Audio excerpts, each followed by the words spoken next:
Sepuluh yang raya tanda kiamat, Nabi Muhammad menanam sabda, Odro hawate kantong kiamat,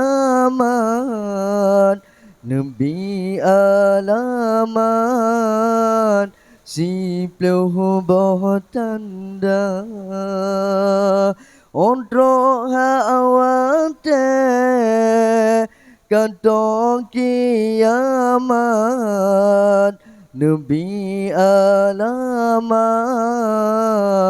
sepuluh buah tanda. Tanda yang kefon Nabi harta, ranta jut nanggro kayem tan gempa. Tanda kedua menansyid bago, ranta jut nanggro ji raya. Tanda kedua menancit bago, ranta jut nanggro ji raya.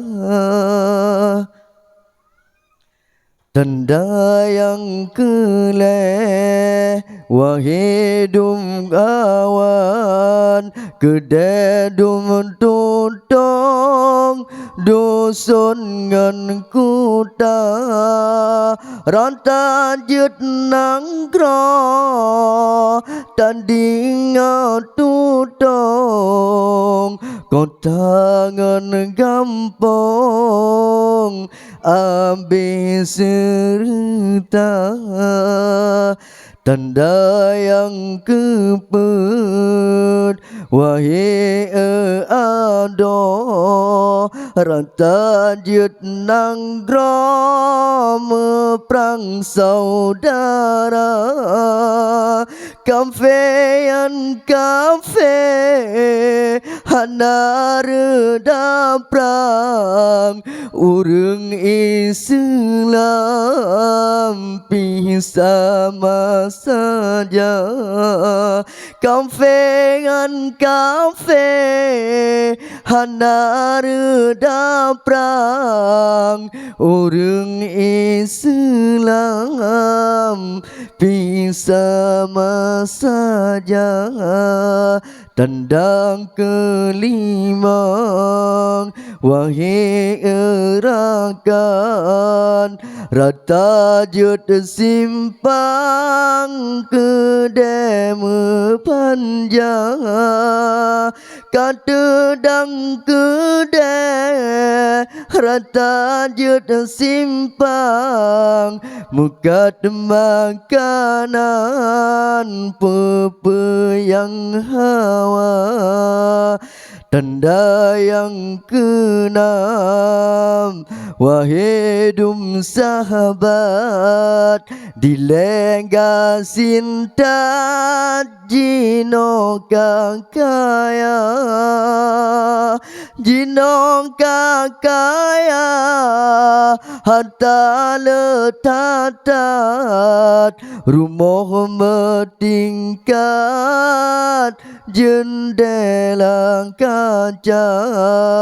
Tanda ketujuh hai bungang siren, kaya dilekan jino kapapa, hambe harta blang dengan lamplo, tinggai ketubuh hudib sengsara. า hambe harta Belang dengan lampau tinggai ketubuh hudip sengsara tandang kelapan nekun le nabi urung aji rame lagaina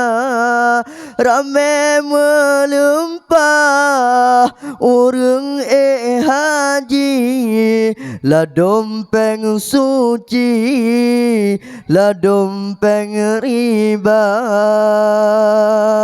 tanda si kurung waten tak pandang inangan agam hana lepeda inang sonu agam panyang kasampu anto awa anyan dua tandang kesiplo Nabi riwayat rakyat melarat dusun ngan kota orang yang mekat rame lepatat kadi cok pajak melipat ganda siplo yang raya tendang kiamat Nabi Muhammad menanda sabda otro hawate kadang kiamat Nabi alamat siploh tanda. Assalamualaikum warahmatullahi wabarakatuh.